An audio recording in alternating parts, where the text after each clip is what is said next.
Hello, God bless you. This is your friend and brother, Pastor Sylvester Paredes from Bethany Christian Church. I'm here to share today Matthew 18, 1 through 9. Amen. It reads like this. At that time, the disciples came to Jesus and asked, "Who then is the greatest in the kingdom of heaven?" He called a little child to him and placed the child among them. And he said, "Truly I tell you, unless you change and become like little children, you will never enter the kingdom of heaven. Therefore, whoever takes the lowly position of this child is the greatest in the kingdom of heaven. And whoever welcomes one such child in my name welcomes me.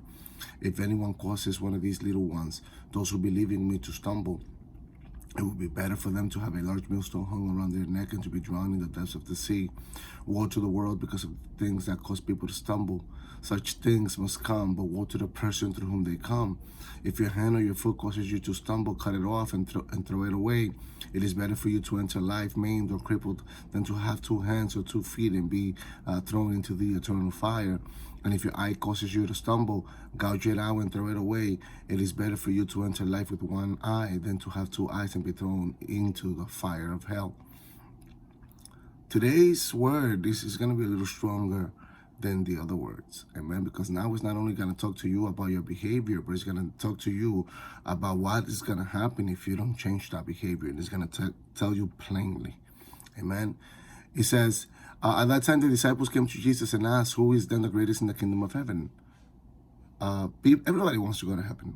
And people don't realize that when we go to heaven, we will have positions. We will be doing things in heaven, and aside from worshiping God verbally. We have to understand that everything we do is worship. It's not just to, with your mouth, say, "Oh, I praise you, Lord. I worship your name. I lift your name." Those are praises.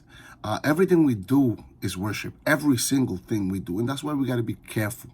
He called a little child to him and placed the child among them. And he said, "Truly I tell you, unless you change and become like little children, you will never enter the kingdom of heaven." We're looking here at the idea, at the principles. Look at the qualities of a child.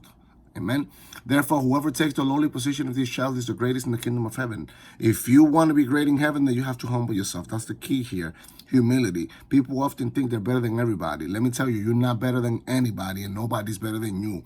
So if you follow Paul's advice to the Philippians in chapter 2, he says everybody esteem the other person as though they're greater than themselves. If everybody was to think that way and everybody was to practice that, which by the way is the golden rule, do unto others, Matthew 7:12, then this will be a different place. But in order for you to go to heaven, you have to start practicing that here. If you don't practice that here, guess what? You're not even going to heaven.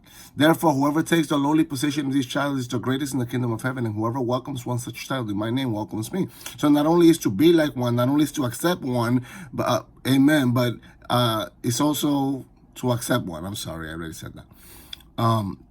If anyone causes one of these little ones, those who believe in me, to stumble, it would be better for them to have a large millstone hung around their neck and to be thrown in the depths of the sea. In other words, Jesus is telling these persons that not only don't want to humble themselves, but they want to they want to belittle and they want to cause problems to those who do want to humble themselves. He's telling them, you're better off just taking your own life, and you'll see why. Woe to the world because of the things that cause people to stumble. So the world will be judged because of what they did and what they're doing to the people who want to humble themselves. He says such things must come, but woe to the person through whom they come. So yes, people will fall and stumble. But the problem is not the people that fall and stumble. The problem is the people that make them stumble. Woe to them. If your hand or your foot causes you to stumble, cut it off and throw it away. It is better for you to enter life maimed or crippled than to have 2 hands or 2 feet and be thrown into the eternal fire. This is what's called a hyperbole. Jesus is not telling them to physically cut their foot or their hands. Jesus is telling them, hey, look at the problem, take this serious, and do something about it. Because if you don't, you will continue to make people to stumble. And whoever stumbles because of you, you will answer. You need to learn to be humble. And if your eye causes you to stumble, gouge it out and throw it away. It is better for you to enter life with 1 eye than to have 2 eyes and be thrown into the fire of hell. Hell is real, ladies and gentlemen, like we've been saying. And the people who don't want to be humble, they will be thrown there. The people who make other people fall and stumble, they will be thrown there.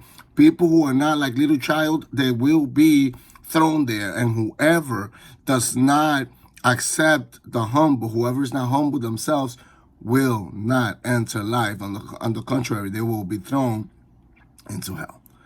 Here with these encouraging words, your friend, brother, Pastor Sylvester Paredes. God bless you more. Till next time. Bye-bye.